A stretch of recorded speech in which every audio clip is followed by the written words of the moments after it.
ഇപ്പൊ നമ്മളെ അച്ഛന് ജാതിയും ജോലിയും ഒന്നും ഒരു പ്രശ്നമല്ല അല്ലേ? അപ്പൊ എന്റെ കല്യാണം നടക്കണ്ടെന്നാ നീ പറയുന്നത്?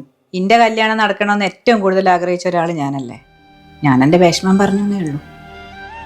അമ്മ പോയതിന് ശേഷം അച്ഛൻ ജീവിച്ചു തന്നെ നമുക്ക് രണ്ടാക്കും വേണ്ടിയിട്ടാണ്. നീ പെട്ടെന്ന് ഒരാളെ ഇറങ്ങുന്ന നേരം അച്ഛന് വിഷമം ഉണ്ടാവില്ലേ? എന്റെ കല്യാണം അച്ഛൻ്റെ ഏറ്റവും വലിയ സ്വപ്നം. എന്റെ ഇഷ്ടം അച്ഛൻ സമ്മതിക്കാത്തണ്ടല്ലേ ഞാൻ ഇവരുടെ കൂടെ ഇറങ്ങി വന്ന്. കഴിഞ്ഞത് കഴിഞ്ഞില്ലേ, ഇനി എന്തായാലും നിങ്ങൾ എൻ്റെ കല്യാണത്തിന് വരുക. അച്ഛനത് ആഗ്രഹിക്കുന്നുണ്ട്, പിന്നെ അമ്മയില്ലല്ലോ. എന്നോട് എനിക്ക് വെറുപ്പൊന്നുമില്ല. അച്ഛൻ നേരിട്ട് വിളിക്കട്ടെ. അച്ഛനെ പോലെ തന്നെ എനക്കും ഭാഷയുണ്ട്. നിഷേ, നിന്നെ ഇറക്കി കൊണ്ടുവരുമ്പോൾ എനിക്ക് വേറെ ഒന്നും ആലോചിക്കാനില്ലേ. ഇപ്പം നമുക്ക് 2 മക്കളായി.